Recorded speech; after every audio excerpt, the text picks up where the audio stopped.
Hey guys, ఇప్పుడు చెప్పబోయే ఊర్లో నైట్ 10 తర్వాత బయటకు వెళ్ళడం చాలా పెద్ద risk. Real black magic rituals జరుగుతూ ఉంటాయి. ఈ స్టోరీ ఫిక్షన్ లా అనిపించినా కూడా ఇందులో చాలా వరకు నిజాలే ఉంటాయి. అసలు ఏమైంది అంటే, ఆంధ్ర తెలంగాణ బార్డర్ లో ఉన్న ఒక చిన్న గ్రామంలో ఒక కొడుకు అండ్ తన తల్లి మిస్ అయ్యారని కంప్లైంట్ చేస్తారు.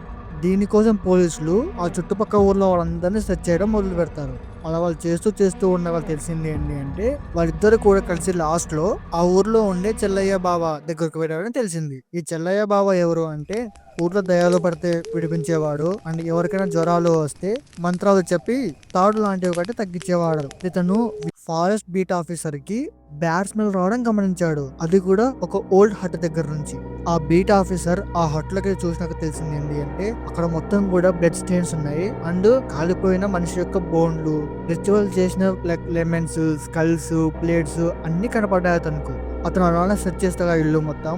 అతనికి ఒక చిన్న వెజల్ లో కుక్ చేసిన మీట్ దొరికింది. అది ల్యాబ్ టెస్ట్ చేయగా తెలిసింది ఏంటి అంటే, ఇది హ్యూమన్ యొక్క ఫ్లెష్ అని కన్ఫర్మ్ అయింది.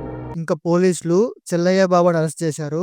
పోలీస్ ఇన్వెస్టిగేషన్ లో ఆ చెల్లయ్య బాబా తన కన్ఫెషన్ చేశాడు. ఆ షాకింగ్ న్యూస్ అన్ని తెలిసాయి దానిలో. అసలు ఏమైంది అంటే, ఈ చెల్లయ్య బాబా అనే అతను యముని చూడడానికి తను మనిషి యొక్క మాంసాన్ని వంట చేశాడంట. అంత సాధనలో ఉన్నప్పుడు బలి చేసి ఆ బలితో వచ్చే భయం అండ్ భక్తి కలిపి తను చేసే రిచువల్ కి అర్పించేవాడంట. ఇలా ఇప్పటికే ముగ్గురిని బలి ఇచ్చానని చెప్పాడు.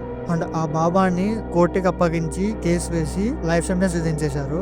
కానీ ఇప్పటికి కూడా ఆ ఊర్లో ఉన్న ఆ హట్ నుంచి బ్యాడ్ స్మెల్ వస్తుంది అండ్ రాత్రి కూడా చాంటింగ్స్ వినపడుతున్నాయని చెప్తారు.